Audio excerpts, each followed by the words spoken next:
What's up? Yo, yo. How's it going, man? Good. How you doing? Yeah, good. Yes, sir. How was your week? It was good. It was good. It was pretty busy with school and work and all that stuff, but it was good. Oh, cool.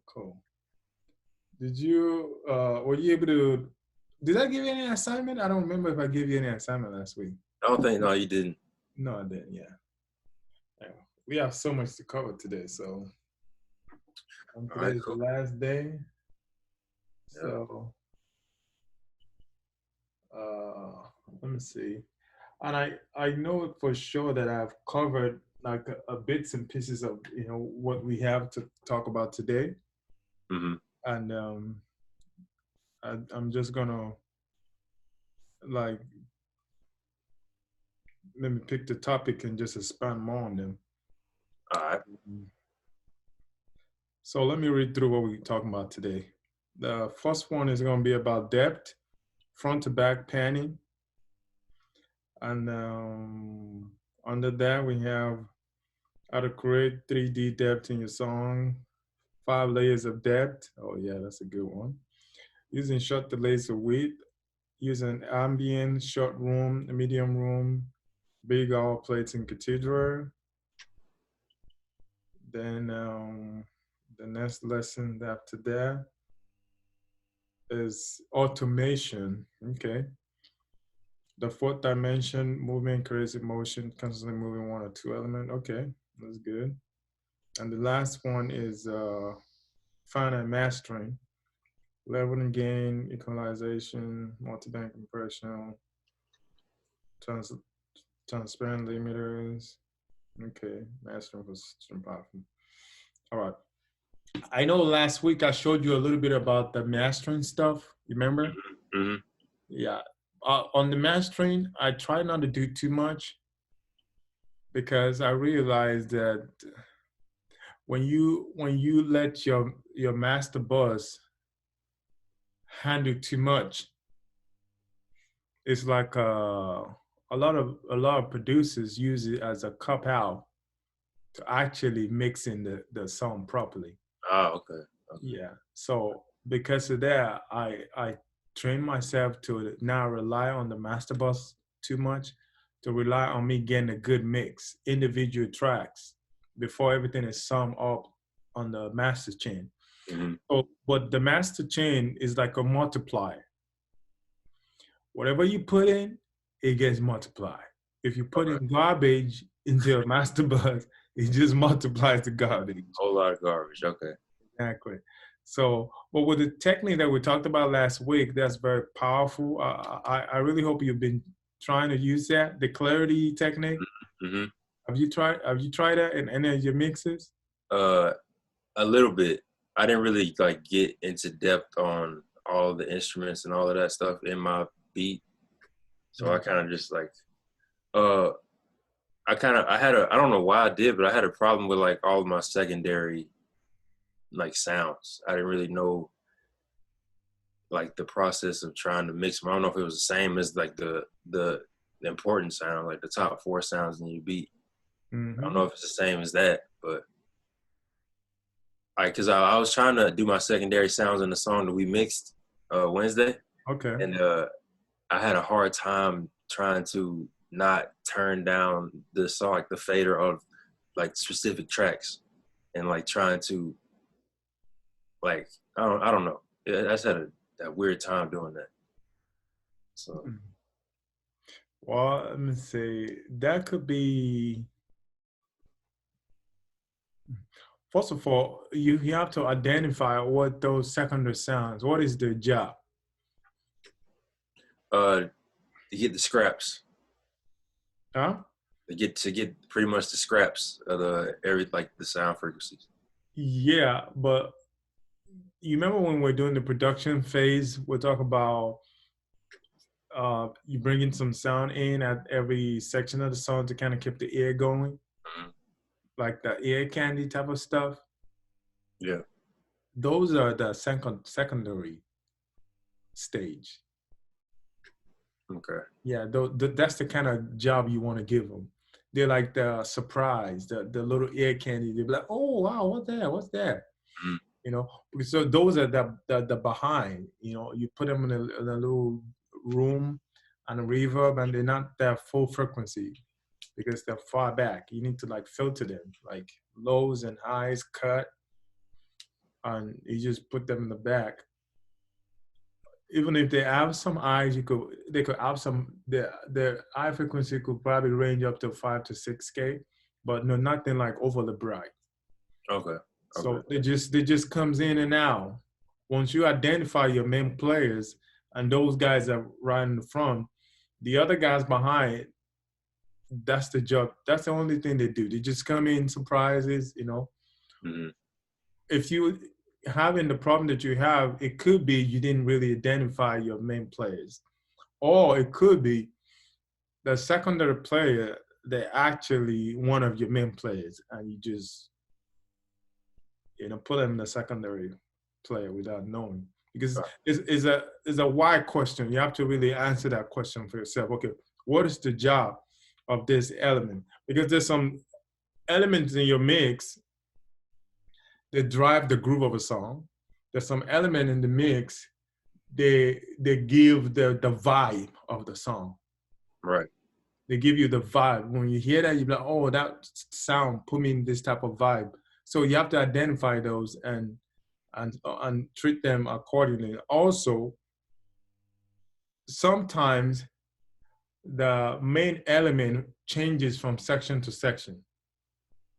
Okay. Not all the time, but sometimes, like the main element in a verse could be like a guitar riff, and when you get to the chorus, it becomes like a keyboard vamp, or it becomes like a lead.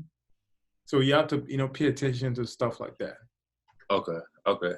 I think that's really what it was. It's like because my main melody, the importance of like the sound would change, like depending on how far the song went. Like one different instrument would be the most important at a different point in the song. Yeah. That's probably what it is. So you have to, once you're able to identify each section and what is the main element, you just treat those as the main element. But the way I do it when I'm doing a mix, I pull down all the other guys that's not as important, and I just listen to my mix all through. If I get the vibe, the groove, the emotion, everything with those four guys in every section of the song, then I know I'm good. So any other thing I'm adding is just surprises and ear candy. Gotcha. Okay. Yeah.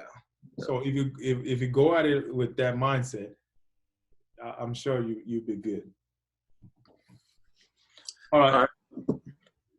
So what mix can we use for depth today to do like a practice on depth? Can we just use the same one we used last time? Let me see. I guess we could. Yeah, he has vocals in there, so yeah. Yeah. All right, let's do that.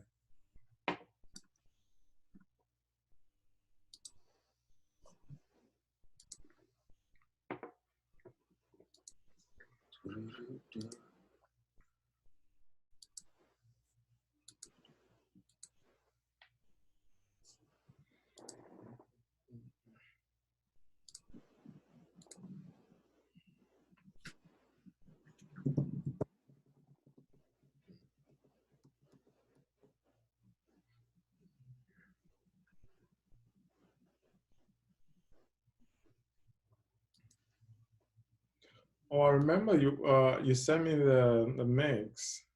Mm-hmm. I was able to hear the song from the beginning to the end. It's banging, man. I love it. Oh, thank you.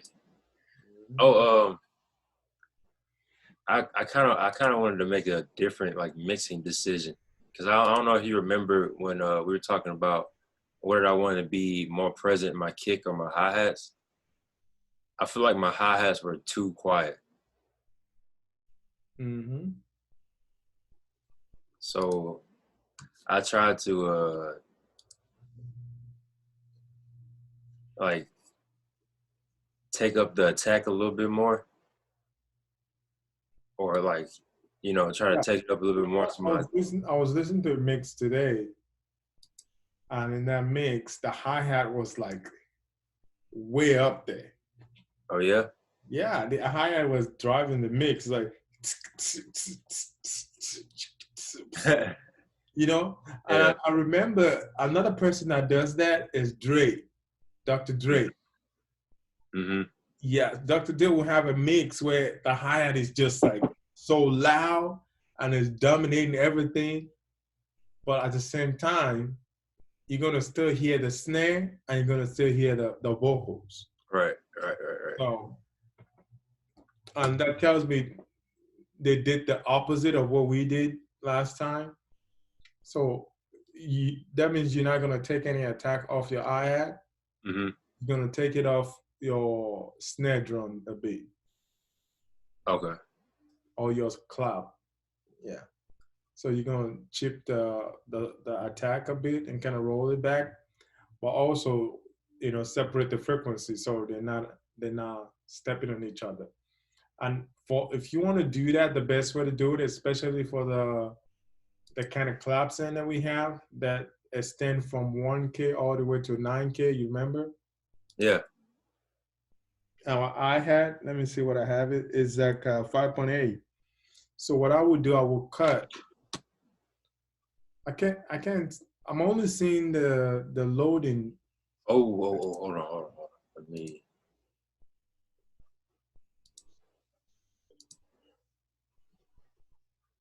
The heck?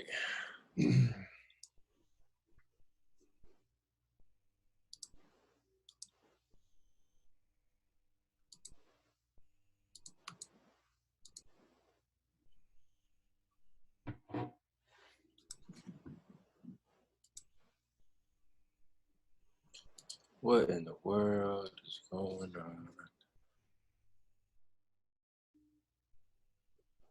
Hold on, let me stop my share real quick. And then share my screen. All right. Boom, you see it now? Oh yeah, perfect. All right. So if you want the hi-hat to drive the track, what I would do is cut the snare drum around 6K and let the hi-hat dominate that area. All right. Yeah, and take off the smack that we have on both of them. I mean, Yeah. actually, take it off of the hi-hat Okay. and the snare drum, just dial back the attack a little bit.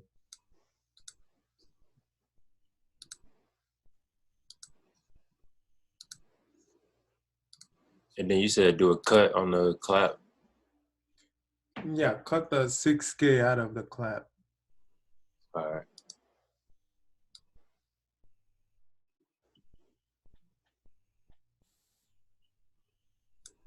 I cannot play. All right.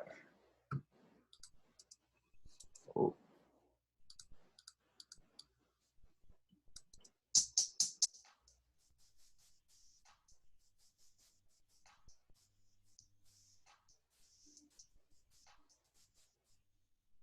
Yeah. All right. Let me play with the music.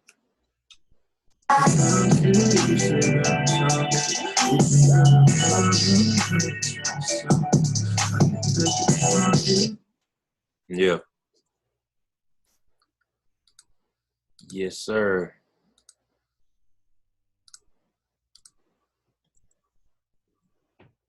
I noticed that the kick is a little too powerful too. So should I turn down the attack a little bit? Oh no, don't mess with your attack, man. You need that attack. You need to pump it like that. You can just turn down the volume a tiny bit. Okay.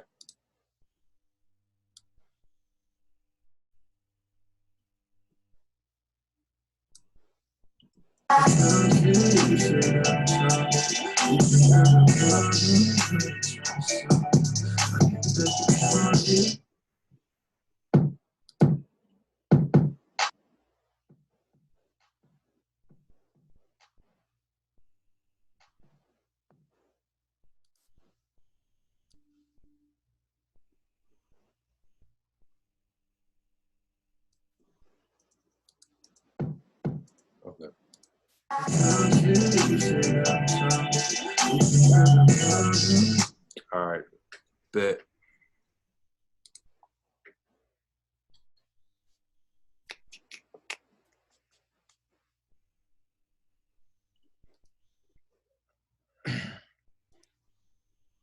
Okay, you ready? Yeah. All right, so depth, front to back. Let me see. You know, I was last night when I was thinking about how to introduce you to depth, and I was thinking of different ways to talk about this, and I realized we don't have time because I really wanted to go into like the theory Mm. before we actually do the practical, but because we don't have much time, I'm just gonna start with like a demo. So now let's do this. Close your eyes. All right. Okay, first of all, get a paper and a pen. You have a paper and a pen? Yeah, I gotta give me a pen real quick.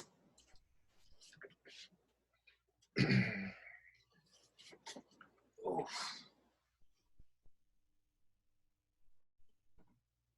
Let me go run downstairs and get one real quick. All right.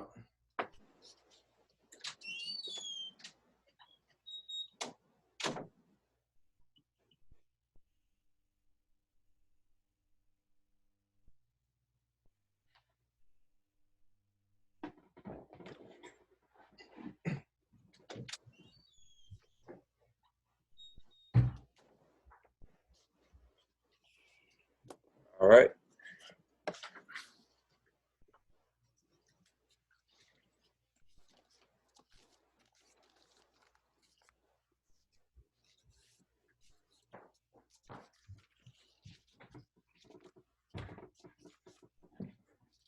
All right. All right, you got one? Yep. Okay, cool. Now, for you to understand depth is about psychoacoustics. And the phenomena of psychoacoustic, I'm not sure if you heard that term before. No, I haven't. Psychoacoustics, no.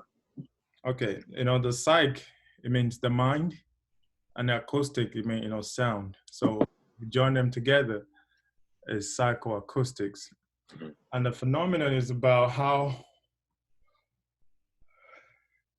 you know, if you want to actually go really deep, a bunch of scientists, they say, what is sound really? Because we can't see it and we hear it, but what we hear is only in our mind because sound is just a movement of air, right? Mm-hmm. But the ear is what translate that air movement into a sound. Right. So whatever we hear is actually exist right here in our mind. That's where the translation happens. Mm-hmm. Like if I did this, you heard that, right? Yeah. But we know that this is making the sound, but for you to understand with this sound, the sound is happening in your mind, really. Mm-hmm. Because this creates the ear movement and it goes into your ear. And there's a mechanism in your ear, like the eardrum. It tells you what this sound is. It sounds like a nail hitting a plastic. Right. Right. And that's how your brain, the human ear is so sophisticated, as in the way God creates a human ear is like, it's so sophisticated. There is no technology that can truly replicate the human ear, period. Mm. Now, I want you to understand how powerful this is. And it's easy to fool the sight, but it's difficult to fool the ear. Do you know that? Yeah. you could do a magic trick and say, and your eyes wouldn't see what's going on. Yeah, yeah. But your ear is very hard to fool.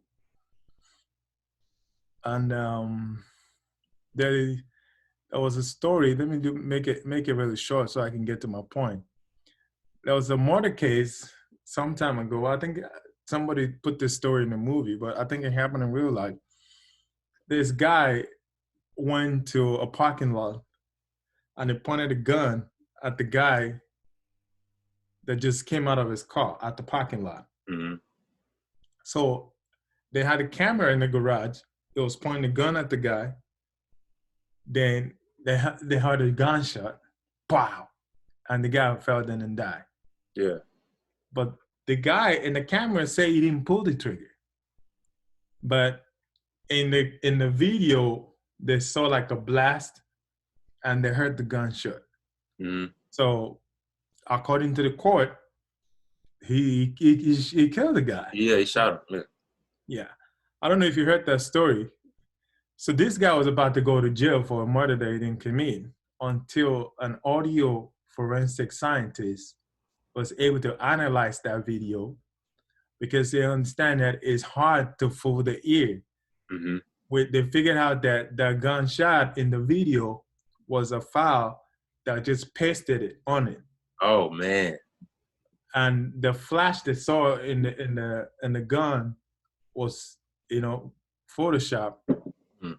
And the way they were able to make this happen in the court is because the forensic scientists and audio scientists had to demonstrate to the court that look at this gunshot from this tape and look at a gunshot that was recorded in a garage. And that's what we're going to get into today. If you record a gunshot, the sound replicate Yeah. the size of the room where the gunshot was recorded. Mm. Because our ear is so sophisticated, it can tell you, yeah, that gunshot happened in a room this big. And this gunshot happened in a room this big. Dang, yeah. Yeah. And that's how they're able to, because the jury, they're not scientists, they don't understand this, and they were able to play in different sound. Look at the one on the tape and look at the one that was recorded on the garage. Because when you blast a gun in the garage, the sounds molecule, they expand to all the size of the garage and it bounce back into your ear. And guess what? Your ear records every milliseconds of the millions of those sound. And it can calculate how big that room is. That's how a blind person can walk. Yeah. When they close their eyes, that's what they use. They did this. They just close their eyes and they click. They can tell when they're walking towards a tree because of it. Crazy. It's crazy. And that's the psychoacoustic phenomena we want to talk about today. It's called the localization. How our ears can tell us the distance between sounds. So if you close your eyes, all right, and this exercise is key for every engineer. When someone introduced me today, is as an engineer, you have to start being aware of everything in your surroundings. Now, I want you to pay attention. I'm gonna shut up for a minute. I want you to pay attention to every sound you hear and try to hear the sound that's coming from the distance, the farthest distance from your room. Try to hear the traffic. Try to hear the wind. Try to hear everything. And try to write down. Now you don't have to write it down. Just try to imagine how far away from you that those things are. Pay attention now. All right.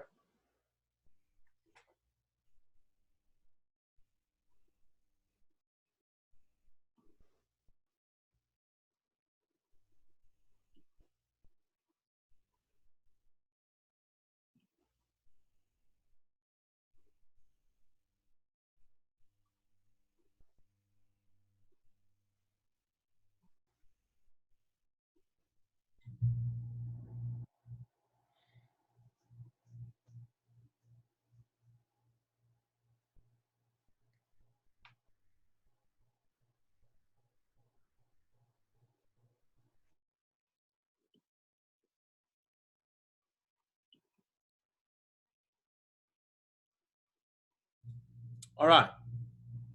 Now tell me, what did you hear? What did you notice, first of all? Um, I heard a lot of like humming from probably my TV, I think my MacBook. So I'm in my room right now, so I'm not really near like the street or anything. Are you able to hear the street? No, like I'm in the neighborhood, like the cul-de-sac. So I can't, like I'm pretty far away from the road. Okay, so what do you hear coming through? Is your windows open? No, they're not. Okay, you probably should open the window. All right. Yeah, open the window and let's do the exercise again. I want you to be able to hear all the sound coming from the distance. Okay.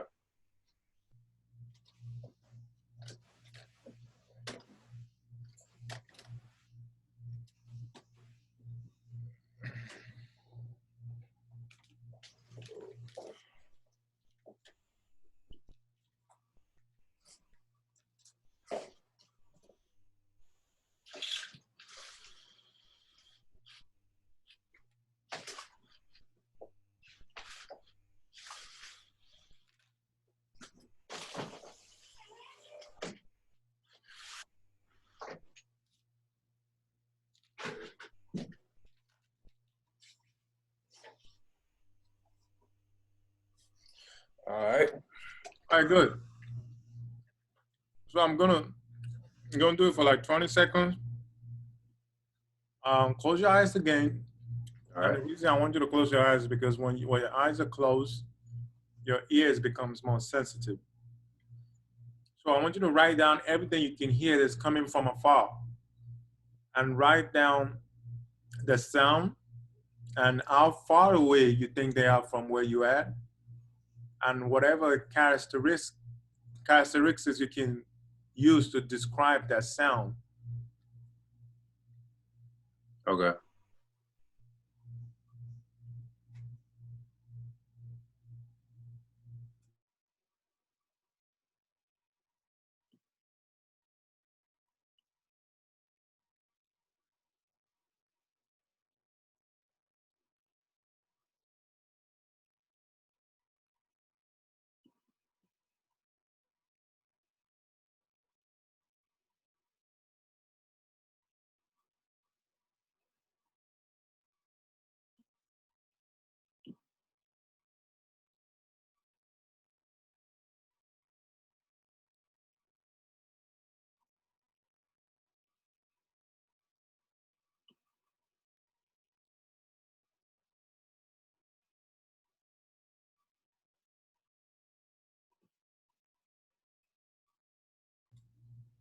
All right, that's enough. All right.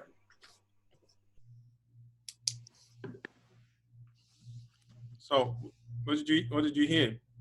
I heard birds chirping. I heard my AC unit outside the house. I heard, I want to say like a semi truck or like a construction truck backing up in reverse. I kept hearing the beeping. Okay. Um,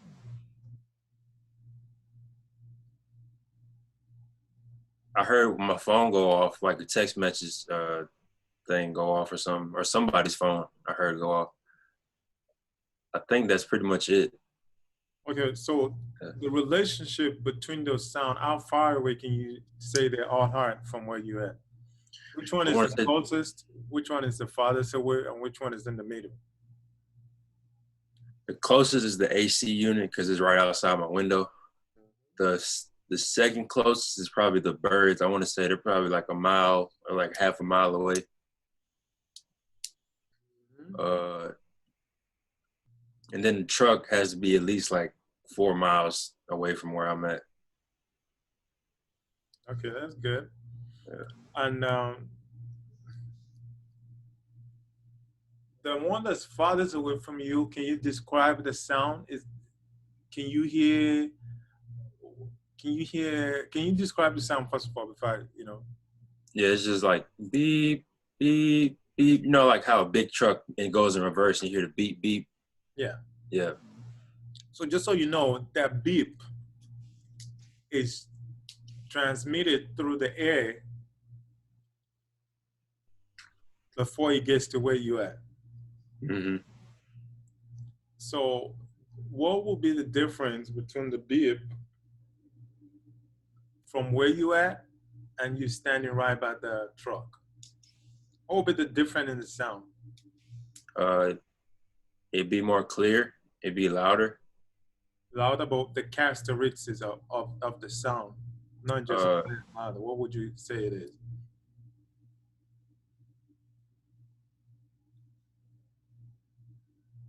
it'd be sharper.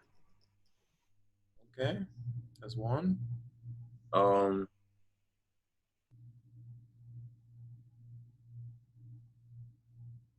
I guess like I would feel it up closer to me, if that makes any sense. Like it'd be more present.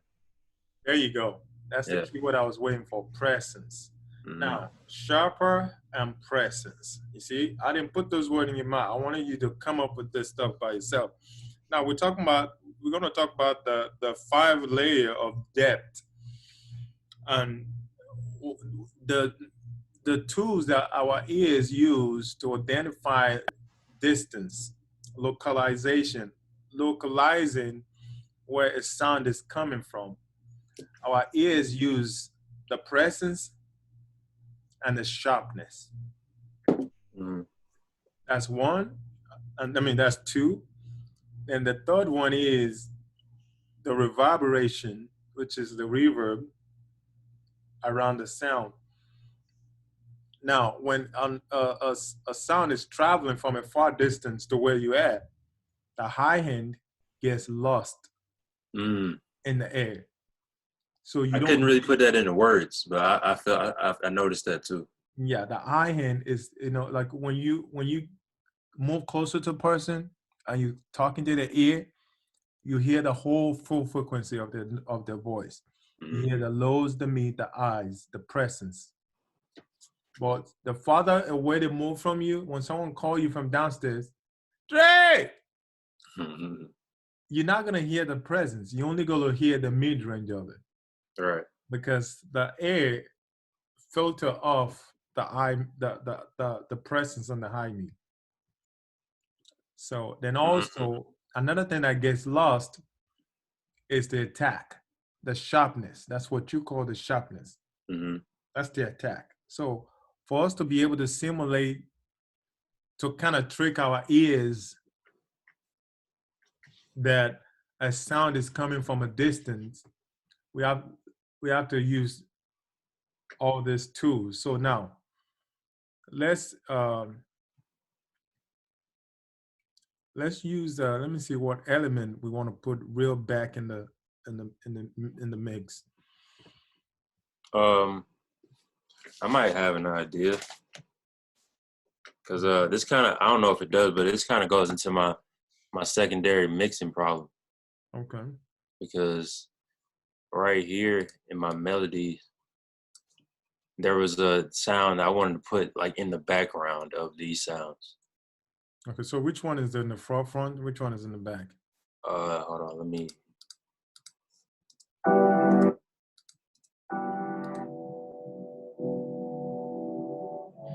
That's in the back.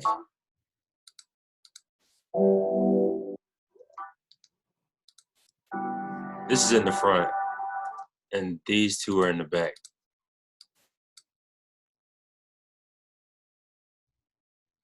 Okay. Which one is in the front? This one up here, the first one up top. Okay. Solo the one that's in the front.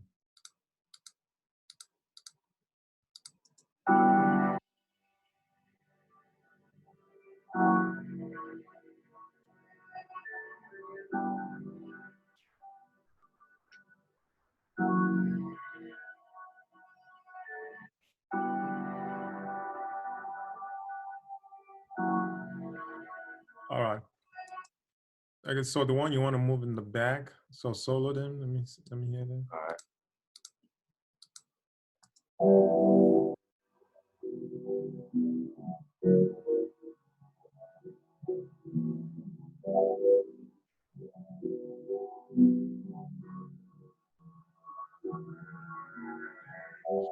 All right. So is there any drum pattern playing in that section? Yeah, it is. What is playing there? Hold on. Is there a clap in there or something? Yeah. Okay, good. Yeah, just a clap. Now let's get into the depth. So the 5 layers of depth, I'm about to show it to you real quick. All right. So give me the clap. Okay, now we got a clap. So now without nothing on it, that will be your level 2. So we're not starting with 1, we're starting with 2. Then I'll come back to 1. So play as it is with the Okay. clap.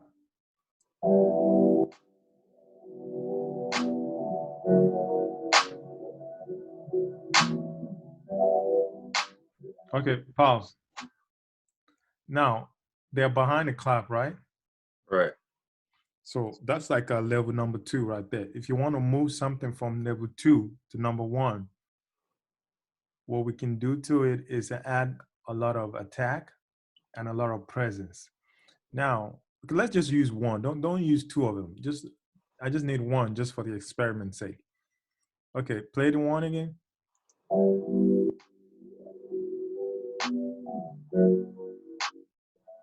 Okay. Okay. Now let's say we want to move this sound to the same place where the clap is. How do you think we can do that? Messing around with the frequencies, I guess. Okay, go to the channel. Let's see what you have on there. Oh, I probably should have been told you this. I got like a high pass filter on this. Okay. So should I take this off?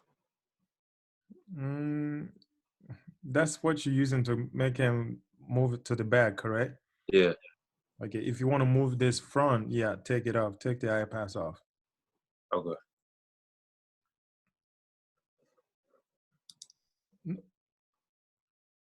Okay. Oh, so it's an automation. Okay. Yeah. But I'm talking about the EQ on it too. Oh. Okay, play.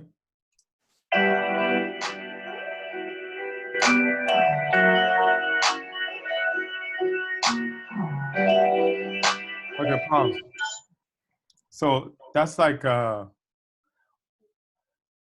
level 1 right there because it's like right the same place where the clap is, correct? Right. So if we want to move it back to like level 3, this is what I would do. Put a room reverb in that chain and do 0.4 seconds.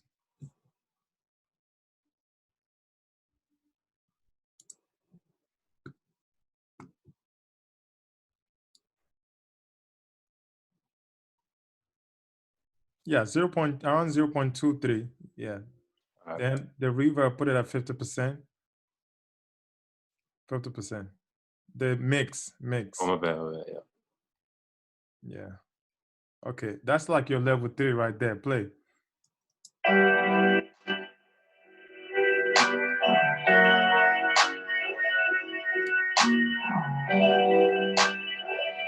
Okay, make it 0.4. Make it 0.4. 0.4-ish.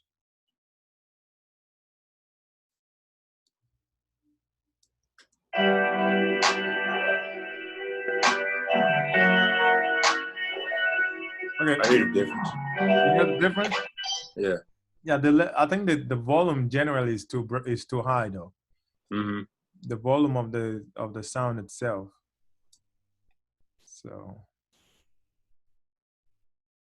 So I would just turn it down by maybe -2, or maybe actually -3. Okay, play.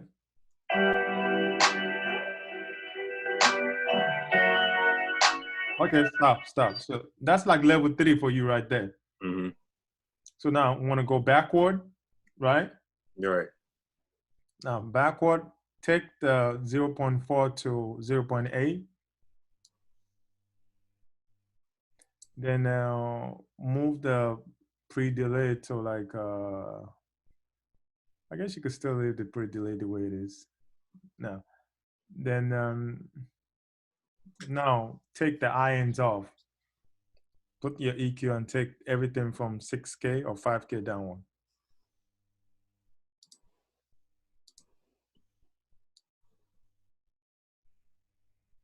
Everything from, yeah, 5 to 6K.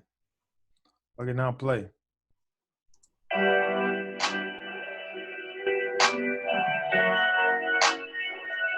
Okay, take it down to 3. Take it down to 3K.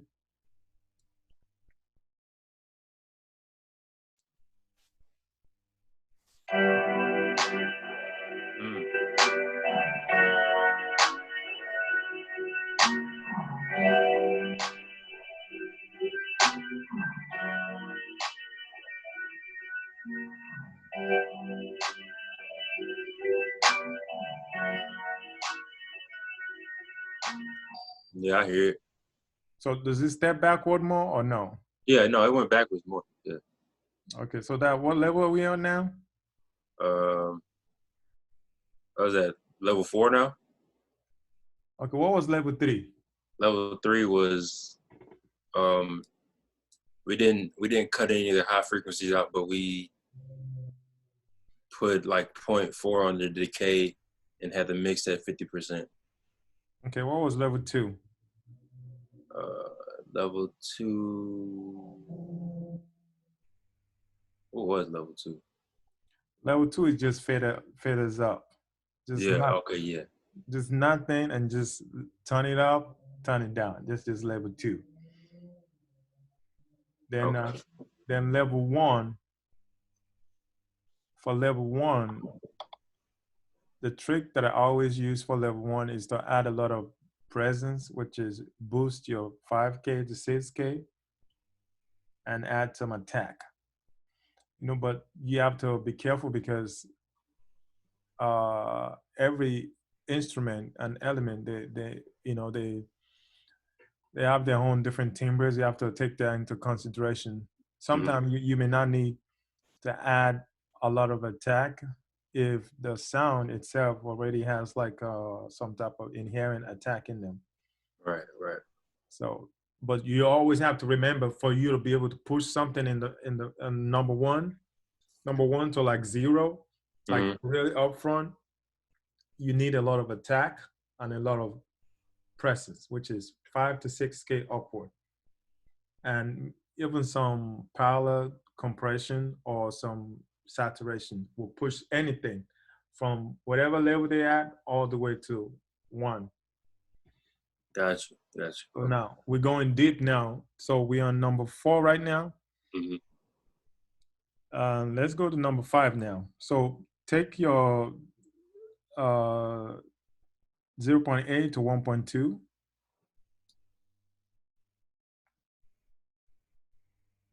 And also the amount of wet and dry, they will always add to your level. So now let's start to take off some attack now. We should actually taking off on number 4, you should start to kill all the attack from number 4. So actually go back to 0.8 and let's kill the attack. Let's kill the attack here. So take off that saturation. You turn that off. Let me hear it without it.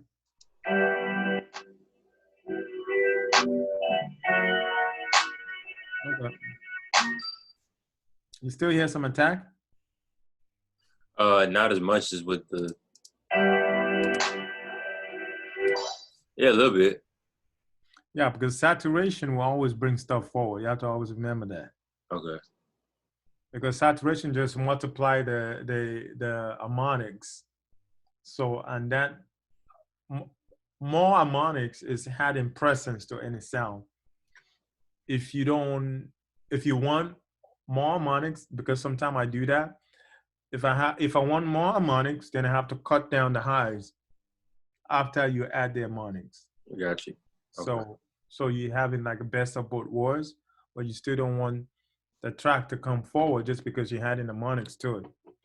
So you can add the harmonics. So the harmonics is gonna multiply all the frequencies from lows, mid, high. So you just cut the highs down, so the sound can still remain in the sound stage where you want it to be at. Maybe you want it at 3 or 4 or backward. Okay, now let's use our attack. Do you have any volume shaper? Actually, Logic has an envelope shaper. You could put that up. I don't think. Do you ever use that? I don't know. I don't know. I don't use it. Hold on. Yeah, Logic has an envelope shaper. What is it called? Try dynamics. It might be under dynamics. Enveloper. There you go. Yeah, you can use that to, like just like a transient shaper. You can use it to, tweak your ADSR. Okay. Let me see. See that time? Take that to 0. Yeah, first time take it to 0. Camera's not changing anything.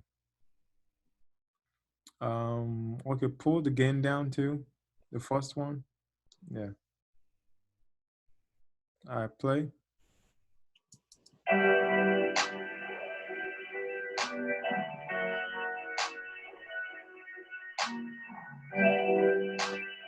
How does it sound? I really don't hear a difference. Yeah. Okay. Okay, pull the threshold up. Maybe the threshold up would do. Okay, play. Yeah, I hear a little difference.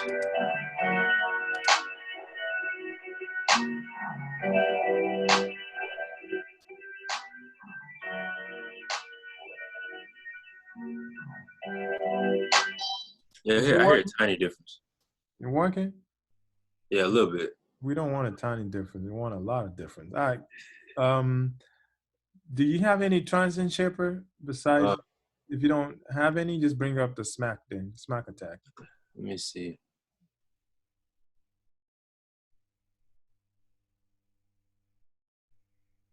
Oh, Sonox. You have Sonox. Sonox has some transient shaper. Oh, you have an inflator. Okay, no, that's not. Oh yeah, cable guy. Cable guy. Yeah, we can use cable guy. All I got is halftime on there. Oh, halftime cable guy. Okay, you don't have the volume shaper. Okay, go back to smack attack then. Okay. They just use the smack attack. All right.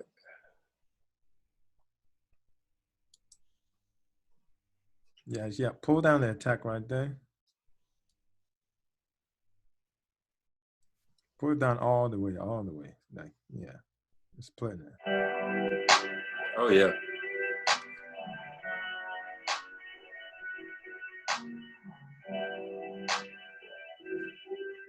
Yeah, that'll do it. Okay, now take the 0.8 to 1.2.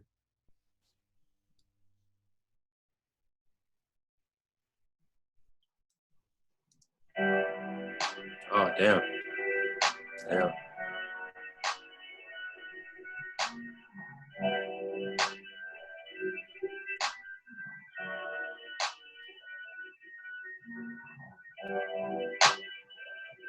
Mm-hmm. That's it right there. Okay, that's level 5 right there. So now you know level 5. I want you to try to move it backward to level 4, 3, 2, 1, all by itself. Okay. All right. So this is level 5 right here.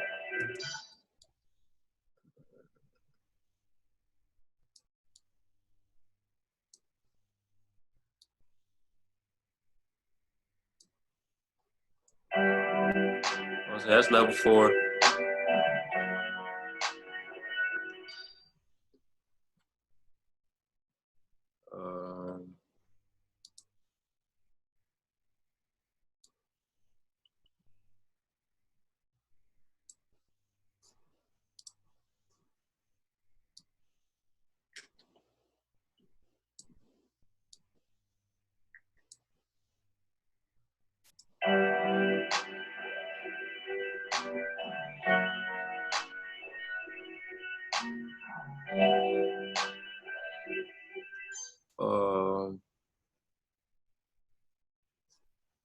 I want to say that's level 3. Mm-hmm. And then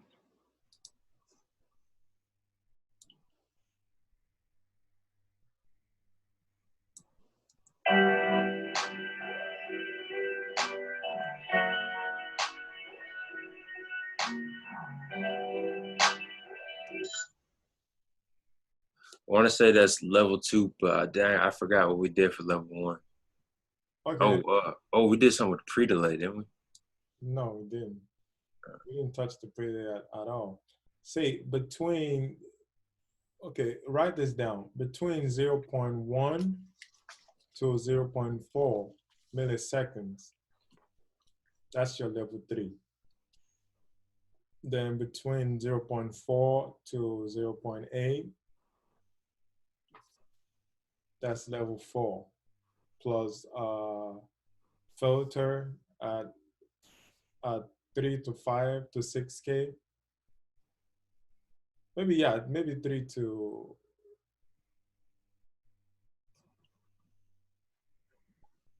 let's see. Yeah, level 4. So between, level 4 is between 0.4 to 0.8 with filter at 5K, you know, that's level, Okay. that's your level 4. Then your level 5, you filter everything from from from 5K down, or sometimes you go down to 3K or 3.5, plus let me see, plus okay, what did you write down for level? What level are we on? Level 5. Okay, level 5. So yeah, level 5 is when we take the attack off and you know roll it down to 3K.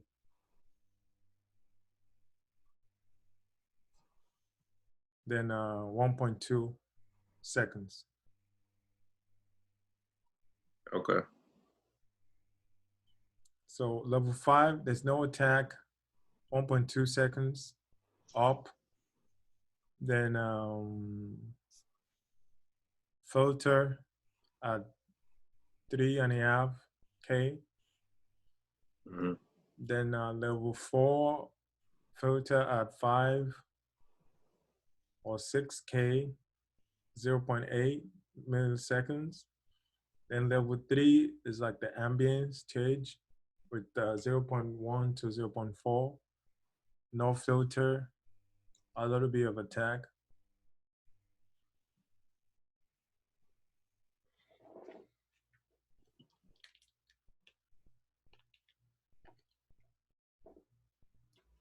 And there is level 6 and 7 too.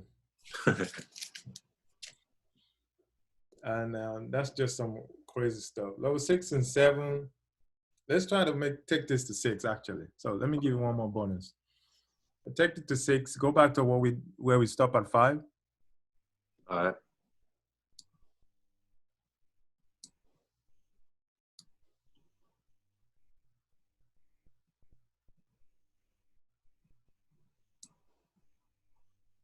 Is that where we stop at 5? Mm-hmm. What about the attack? Oh, I was about to go to the smack attack.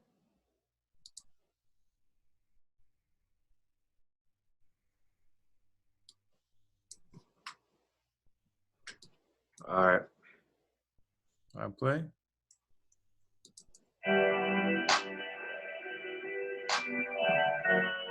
Okay, now take your filter to 1K.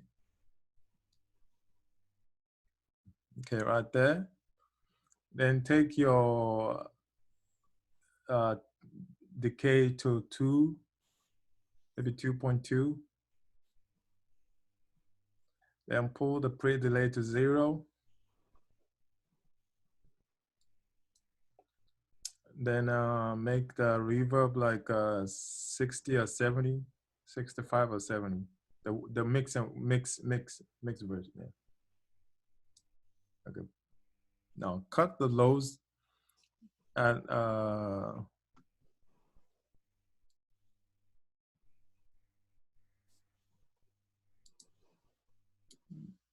cut the lows like 100.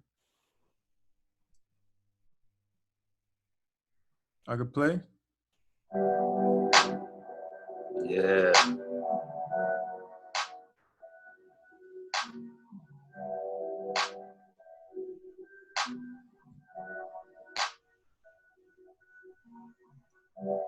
Yeah. I like that level. Mhm. So level 6. Was it 2.20 milliseconds of decay? No, those are not milliseconds anymore. We've gone into seconds. Seconds. My bad.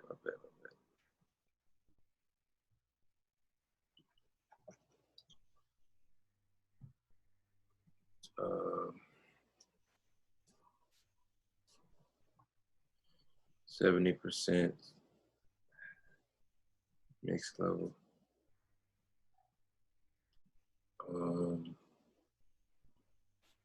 Take off the attack.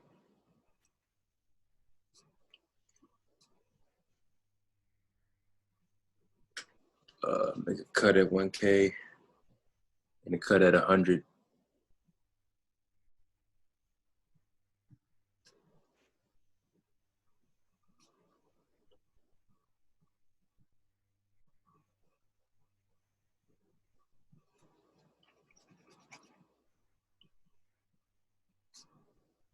Okay, so the next thing we want to talk about is using delays for width. So let's get to that real quick.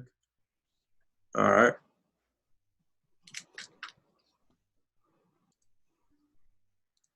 Okay, do you have any sound that you want to make wider?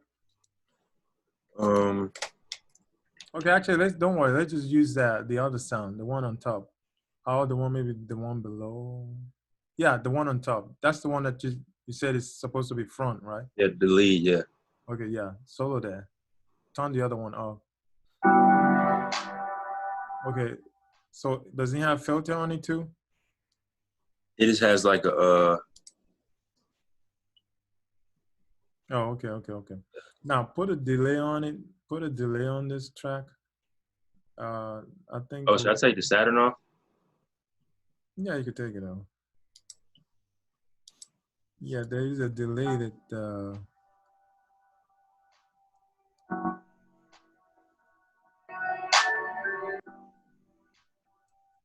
right. Okay. Put the. Let me see the delay that Logic has on that. Okay. I think a sample delay. Yeah, try that sample delay. Yeah. Okay, this is how you make anything wide. So turn up one side of it. Okay. Like how much all the way or? Okay, what is that? Like a samples? Okay, yeah, samples. Okay. Yeah, start with 64. No, that's 5,000. As a 64, go down. Oh. Okay. Yeah, like a 256. In fact, see if you can change the samples to milliseconds. That's easier for us. There you go. Okay, now, okay, go back to zero. Go back to zero. Okay, now I want you to pay attention. Do you have a left and right speakers in front of you? Yep. Okay, now do 0.2 on one side. It's about to freak you out, man. Not freak you out, but I want you to understand this. I play.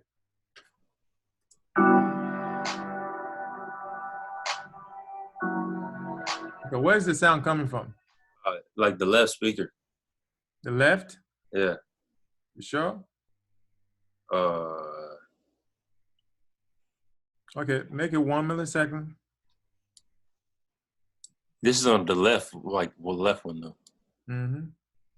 All right. Okay, where's the sound coming from?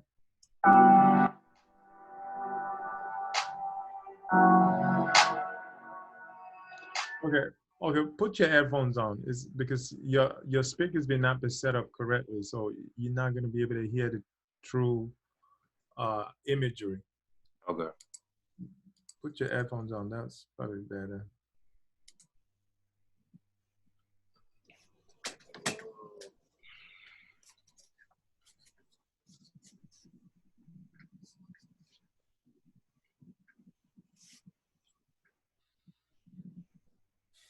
All right. All right, play.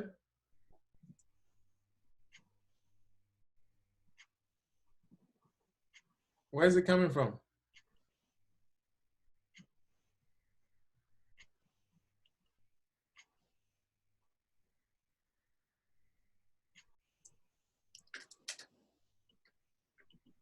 Uh, Okay. I don't know. I still want to say like the left side, but I feel like it's moving. Yeah, it's moving because the sound has a lot of movement in there. Do you have any sound that's straight? That's like I could let's do the put it on the vocal. Let's use vocal void. You'll All right. probably hear better with the vocal.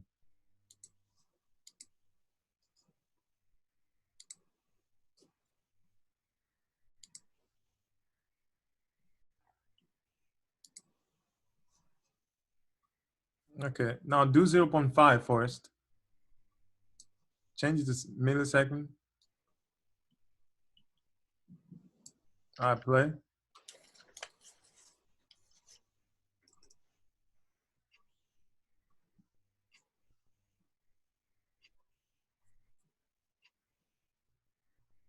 Where's it coming from? I'm hearing it on the left. On the left? Yeah. Okay, now make it 1 millisecond. All right. But I'm supposed to be hearing it like on the right. No. I'm not supposed to tell you where you hear it. Just tell me where you hear it. All right.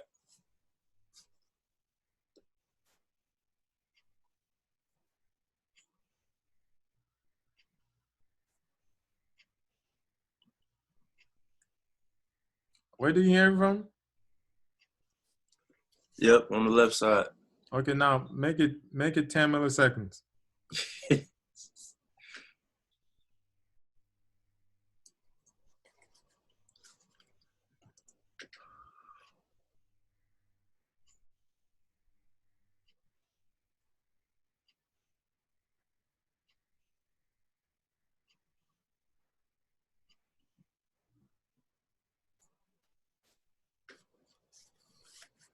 Left side.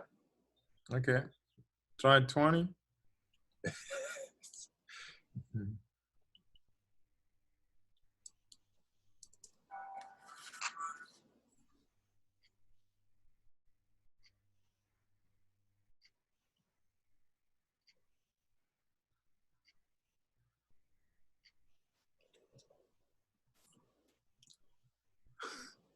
Uh, it. I don't know. This is weird. It's like I'm hearing it on the left side, but I hear it on the right side too. Yeah, you're supposed to hear them both, but one's supposed to be closer than the other, or you're supposed to feel it more on one side than the other. Okay, yeah, So which side do you feel it more on? on the left side. You feel it more on the left side. Yeah. Okay. Okay, now try 30 milliseconds. All right. You know I got a delay left and right, right? Yeah, I know. Okay.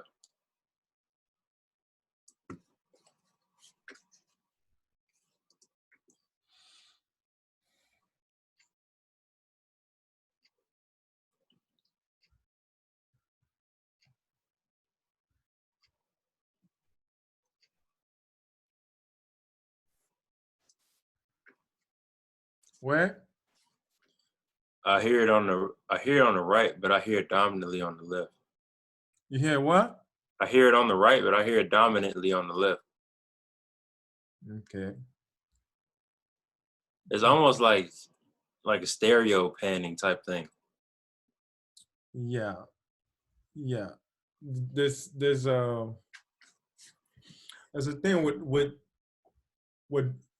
delay that's less than 30 milliseconds, you can use it to pan an element. But when Mm-hmm. you get to like 40, 50, 60, then you start to get to the territory of slap delays. Now take it to 60 so you can hear what it feels like.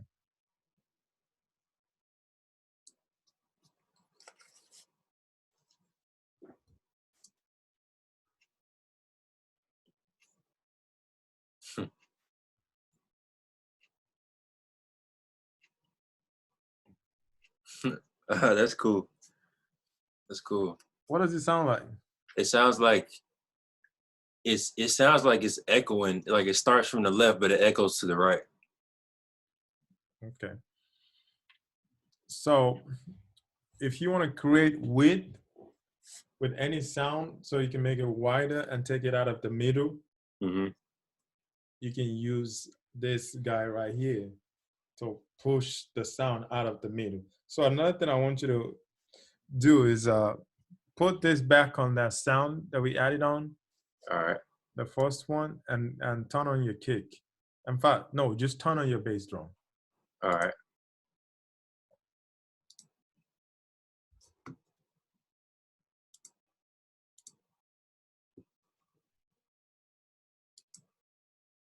Okay, play. Okay, wait, before you play, once you play, I want you to start moving that fader from the 1 millisecond, and I want you to start moving till you hear that sound separated out of the middle. Gotcha.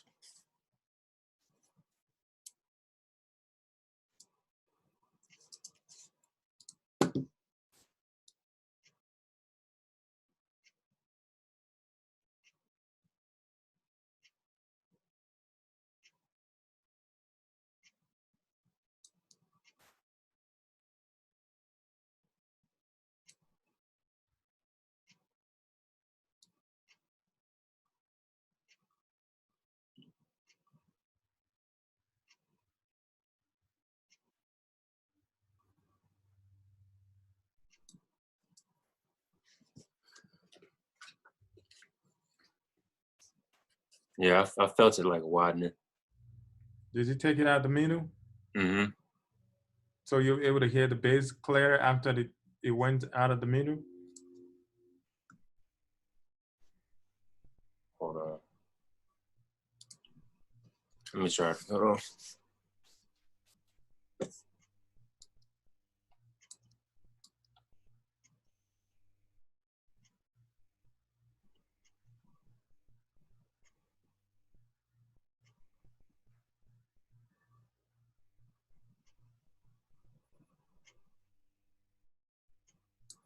Yeah, like around 30 milliseconds. Yeah. Okay, so around 30 milliseconds, you start to see the middle disappear, Mm-hmm. and your bass and kick will become clearer in that middle. Yeah. That's how we clear up the middle, because the middle is like the holy grail, like Jay-Z and Kanye. As a holy grail of your star players. So you don't want stuff like this clouding your the middle of your mixes, especially your vocals, your kick, your bass. Got it. They Okay. they have to shine in the middle, and stuff like this. They cloud those middle. You don't want that. Okay. So You know, I got a plugin called like the Widener. I don't know if you ever heard of it. it's called what? Called Widener by Infected Mushrooms. I don't know if you ever heard of it. Mushroom? Yeah. Bring it up. I think I know that company, but This I one right don't know. here. Oh, I know the company, but I don't know the. I haven't used the white one. Yeah, pretty much like guess it does the same thing as the sample delay thing. It just widens it. Hmm. Yeah, yeah. You could use that, or you could use the sample delay just to. Yeah. So okay, now the next thing is because you asked me a question about how to use short rooms and plates and all that stuff. Remember? Mm-hmm. What exactly you want to know about those? Uh, well, I know that there's like different ones for different purposes. I'm assuming. Well, yeah, the different one for different purposes, but in the grand scheme of things, they're just like creative choices. It's not. It's Mm-hmm. no because the ears does not care whether you're using plate, room, or whatever. The ear just wants to be able to say, okay, that sound is far, I can hear where the position of the sound is in the spectrum. So like what we use that room plugin to show you like different levels of depth. Mm-hmm. So you can decide to use plate, chamber, hall, and I mean at the stage where you get to maybe 0.8 upward, but from 0.4 downward, you want to use like a room and a chamber. Okay. And sometimes you want to use a plate too. It's not really there. I don't think there's any specific law that says, oh, this sound is for this particular reverb. It's just that over the years, some engineers they prefer to use certain things for certain stuff. Okay. Some engineers like guitars with plate, and some engineers have like guitars with chamber. Some they say no, they like it in a big hall. Mm. And some people like vocals and plate. Some people like vocals in a chamber room. They like vocals in a big hall. Most people usually use plate or big hall. Then drums, some people they like the sound of a particular plate in a drum. Some people like it in a room, in a chamber, and in a hall. So it's So all preference, pretty much. it's all preferences and creative taste. Okay. But the most important thing is what I just showed you, understanding how our ears localizes sound. Because if I told you that, or learn all this specific reverb and you don't really know how to apply them when you're mixing, there's no point. So the big part of it is understanding, the application and how our ears localizes sound, and knowing, I want this sound in this particular mix. I want this to be my level 3, my level 4. So you can just switch it around, just experiment. Okay. Yeah. Yeah. Cool. So then the next lesson is automation, live mixing, and emotion. Yeah. So what I do is when I'm done with a mix, when the mix is perfectly done, all the stuff that we covered, those have to be done first. And Mm-hmm. once you're done with that, you've done your level with the reverb, we've done the clarity, we're taking off the frequencies, your kick and bass, your vocal, everything is sounding good. I usually add one or two elements that I want to be moving, going in like a fourth dimension. Actually, probably just one. What I mean by the fourth dimension, the 3 dimension, right? Yeah. What's the 3 dimension? I know 2D is like animation, like cartoons, like flat surface. Okay, but I'm talking about in terms of music production. How do you Oh, create a 3D mix? um, it'd be like panning and stuff like that. All right. I thought you knew, but let me break it down for you real quick. No, it's simple. It's simple, actually. Okay, a 2 dimensional mix is a mix that does not have a 3 dimension.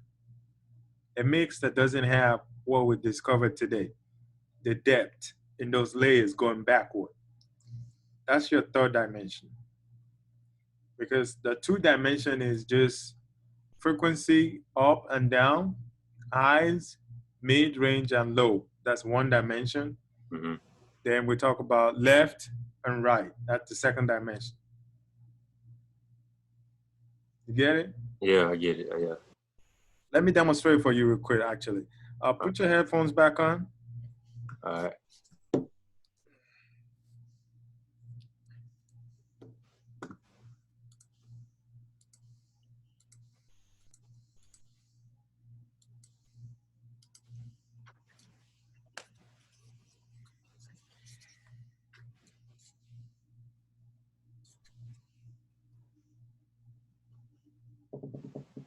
Okay, turn on your hi-hat and your kick. And turn off everything else.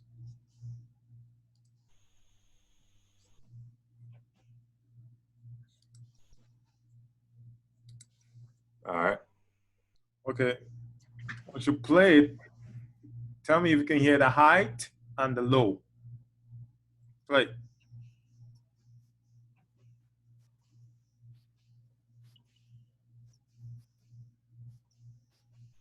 Yep.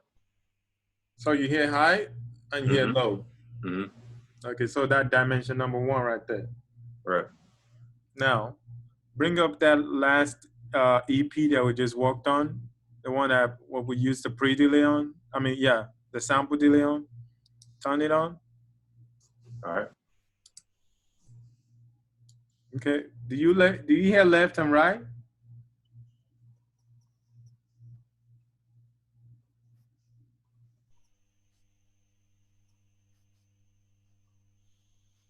Yep. You hear left and right. Mm-hmm. You hear something moving from your left to your right. I hear maybe it's like I hear the left being dominant and then like the right kind of like a stereo type of thing. Okay, so you hear information on the left and information on the right. Right. Yeah. There you go. That's your second dimension. Now, put in the EP that we use to create the sixth dimension. All right. What is it? This one? No, no, no. Yeah, it's this Oh, one. Yeah. oh, okay. Now play that.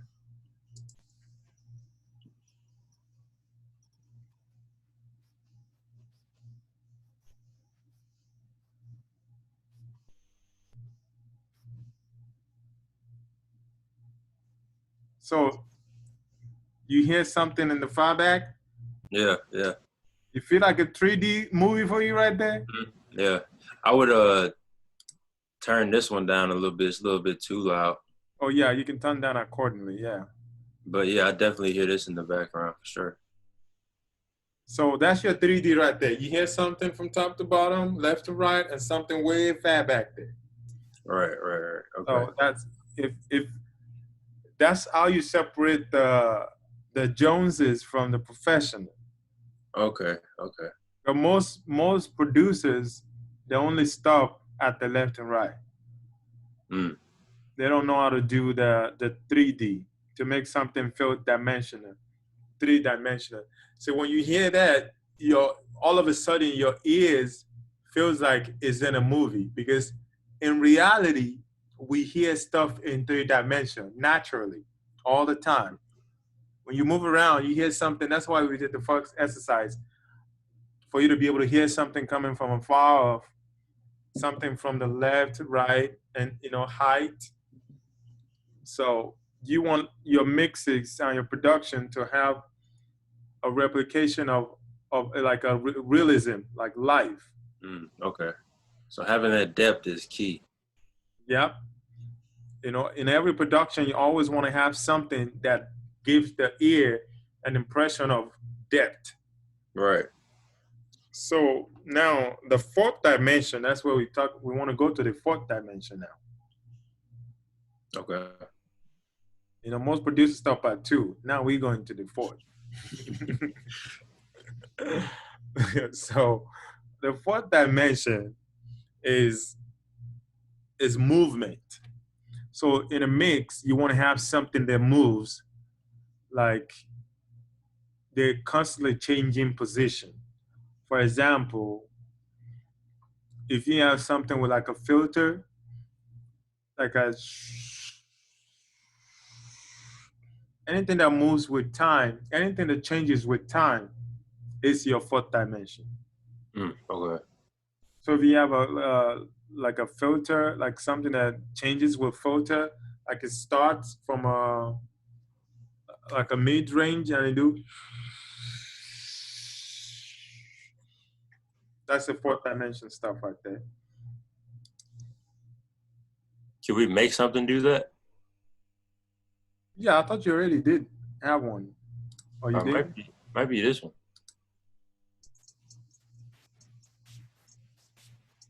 Okay, yeah, put a filter on it and draw an automation for it to kind of open all the way the rest of the section.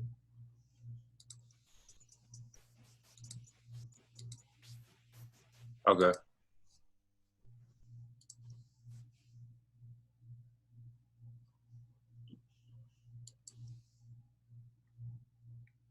Yeah, that's the frequency right there. Yeah, it's already a frequency. So just cut it from like let's say 200.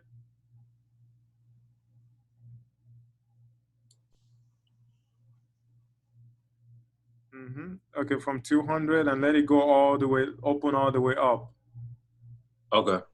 Um. all the way to the end of the section. Actually, go to the end of the section.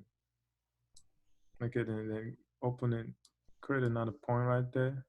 Yeah, all the way up. Yeah. So now play that. That's your fourth dimension right there. All right. I'm just playing them all. hmm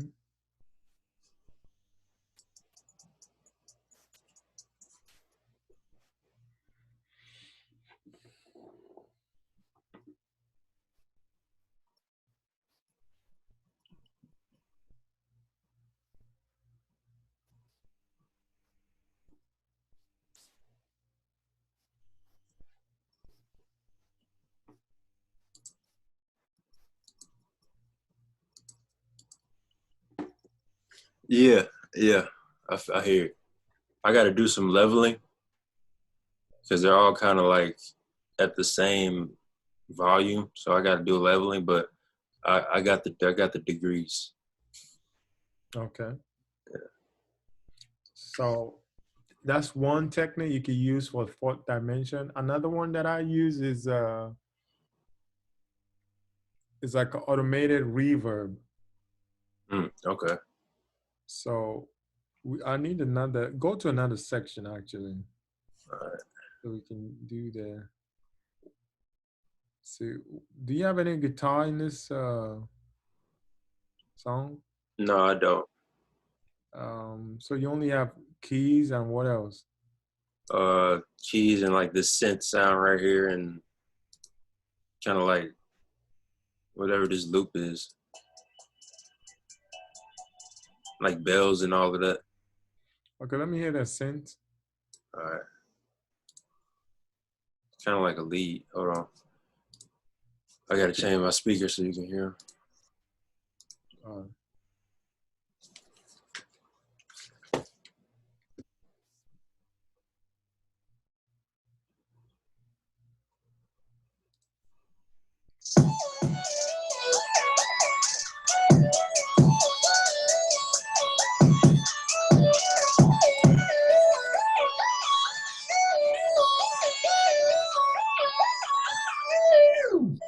okay, solo. Yeah. Now put a reverb on it.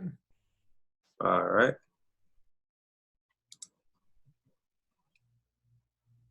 A reverb and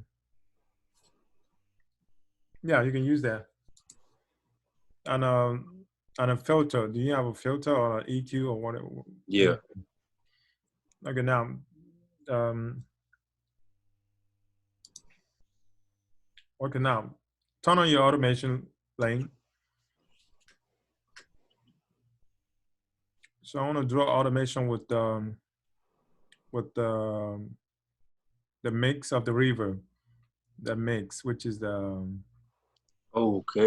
All right. you see the mix? Yeah, that's right. That was right there. Go back, go down. There you go. Yeah. So draw it from, yeah, put a point there and take it from like 20%. So let it start from like a 20%, maybe 0.2. There you go, right there. Yeah. Now go to the EQ. Yeah, just so turn off the low filter. So we're only going to use that frequency right there. All right. So I don't know how we're going to.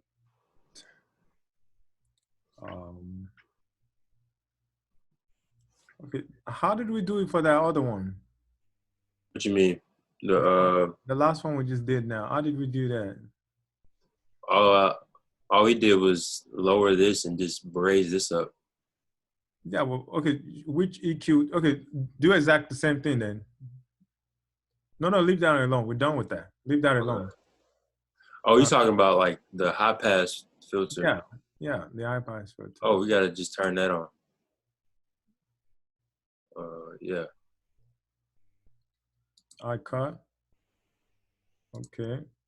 Then let me see.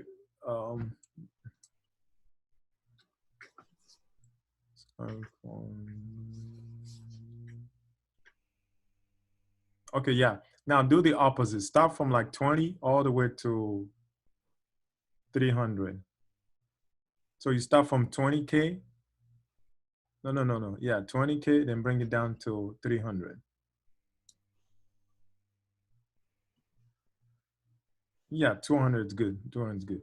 Now, can you change that filter? Make it a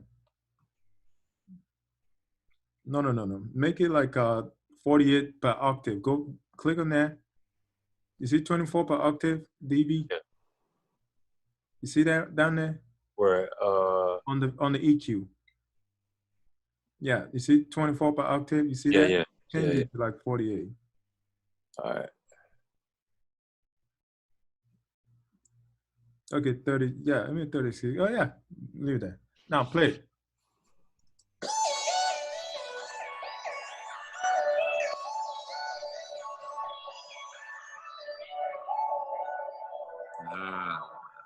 Yeah.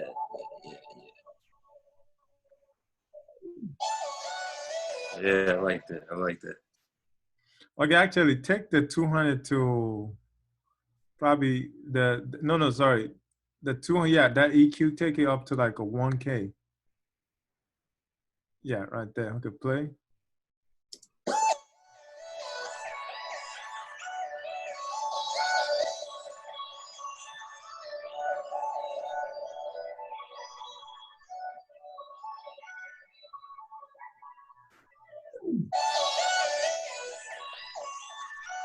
That's cool, right? Yeah. No, that's cool. I like that. Yeah, that's a fourth dimension right there. That's another trick. I gotta start incorporating this stuff.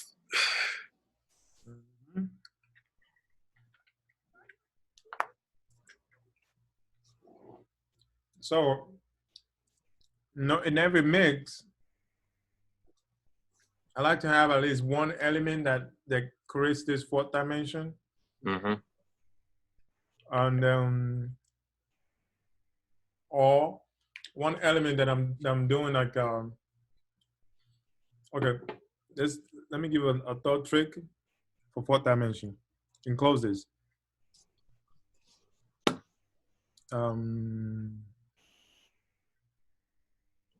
Okay, turn off the reverb for this track. Turn off the reverb. Yeah, just turn off the reverb. Now go to the pans, turn off the automation. Then go to pan.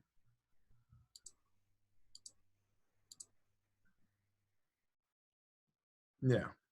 So like do like you know how to do that. Just do left and right zigzag. Yeah. Draw the automation on there.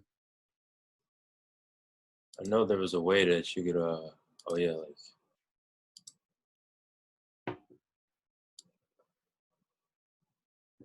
Or don't Logic has like a plugin that does that automatically actually? yeah, like you could actually like draw it. Yeah, you could draw it. Yeah. I'm trying to figure out how to do it. I forgot how to do it. Touch. Try touch. Then draw it on there. While it's playing, I think. Oh, okay. I think you do it while it's playing, I think. Try to move the knob left and right while it's playing. Okay. Oh, there you go.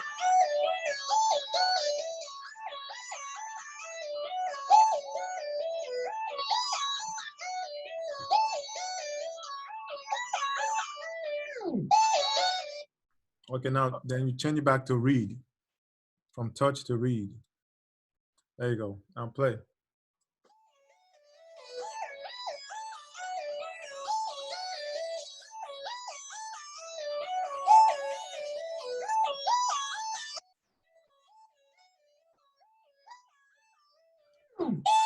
Yeah, okay, okay.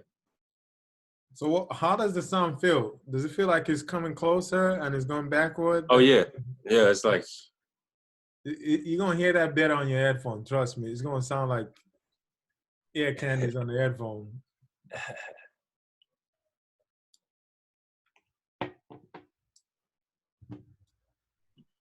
All right. So that's it for that. all right. And the last is fine and mastering, which we already covered a little bit. So the only part I didn't cover on the mastering is the equalization, multi-band compression, saturation. We did saturation. Then mastering for streaming platform.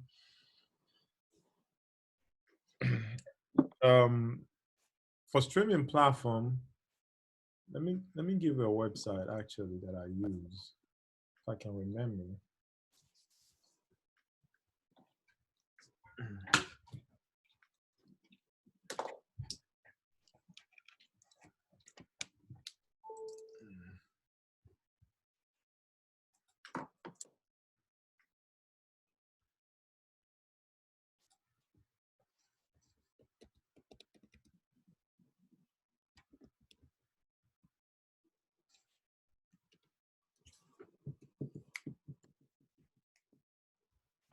Yeah, go to a website called loudnesspenalty.com. Called loudness penalty. Yep.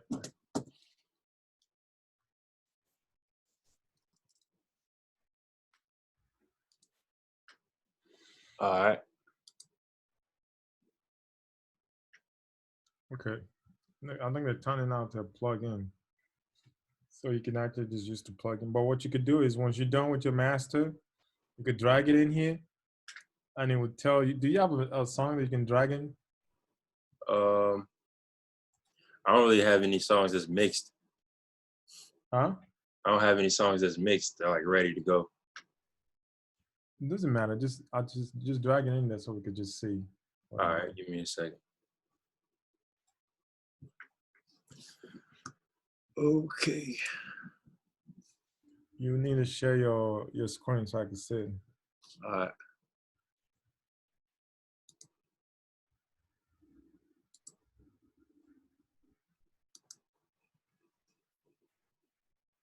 You see the screen? Yes, I do. All right. Let me all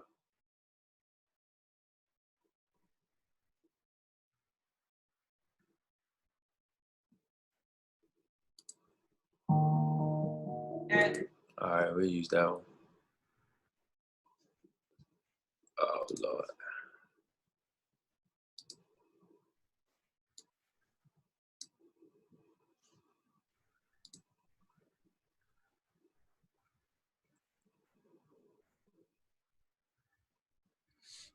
Okay. Now, you see those numbers? Mm-hmm. It tells you what's going to happen to your music, this mix. When it gets to YouTube, they're going to turn it down by minus 3.2 dB. Okay.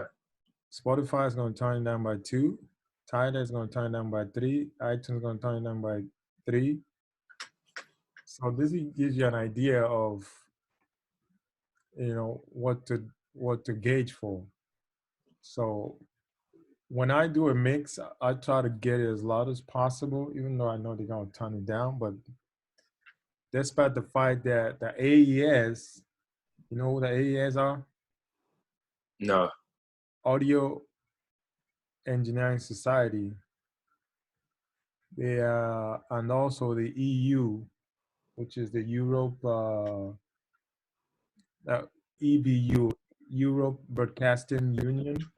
They all have like a stipulated numbers where your music should be at. Okay. So but I think it's minus 14 dB UFS. But I try to get to minus 10. Minus 10 is like the sweet spot for most of the streaming platform. Mm. So minus 10 dB LUFS. It's not a peak. You know the difference between peak metering and RMX metering and also LUFX metering. They're different. Yeah, yeah. I don't know the difference. Okay, let me show you. Go back to your daughter.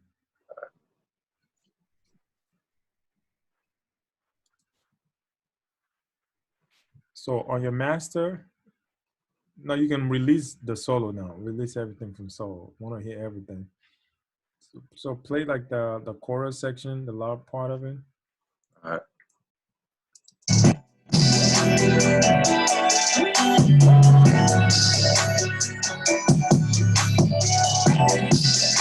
Okay. Go to your master bus. Hmm? What's your master bus? Your mix bus.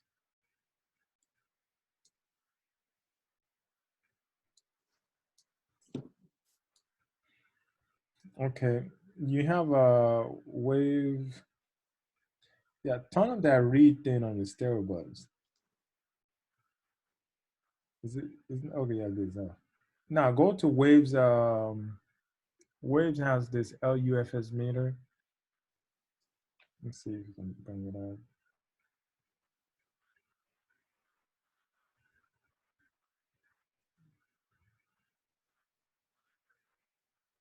Okay, I don't think you have that.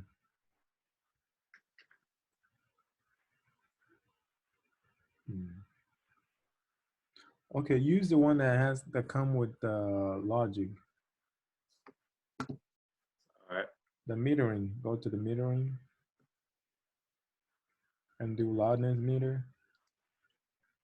Okay, so this is LUFX, and go to. Okay, go to another. Bring up another one. Go back to the metering. Leave this one on the screen. Bring up another one. Metering. No, no, no, no, no, no, no. I want, yeah, go back to metering. I want to bring up another, uh, yeah, level meter, bring that one out. Okay, now you see that says pick. Mm-hmm. Now, if you play, just play and let's see if we can track what's the highest pick saying. What's the highest pick and what's the highest LUFS? All right.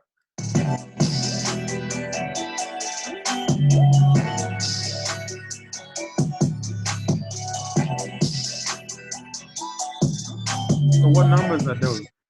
Hmm? What's the number? Can you Peak 2.4.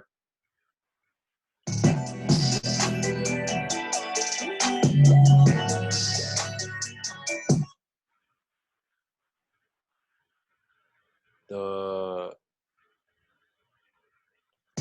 hold on.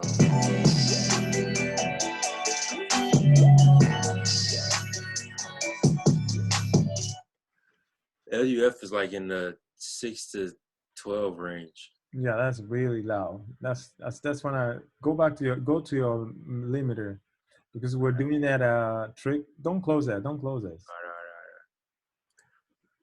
Yeah, go to that limiter, the L2. Yeah. Okay. Yeah, pull the gain back to 0 on the gain. Yeah.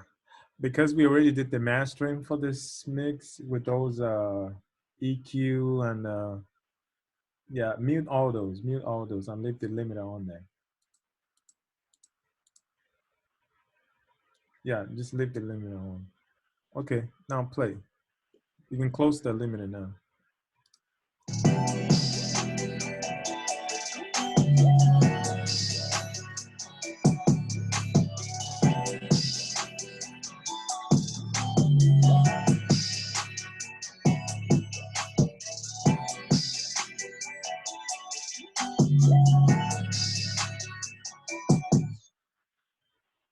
Okay, what's your peak saying on your LUFS? I think it was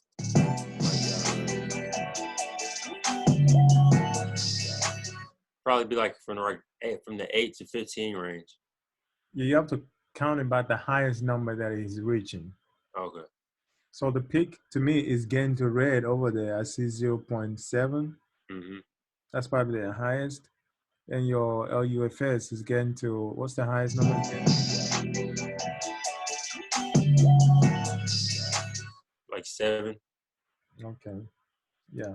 So peak, the peak metering is like is measuring your peak, your transients, and all that, and those always get to all the way to zero. So the key to getting a loud mix, like we talked about in our last lessons, is carving space and taking all those frequencies out, Mm-hmm.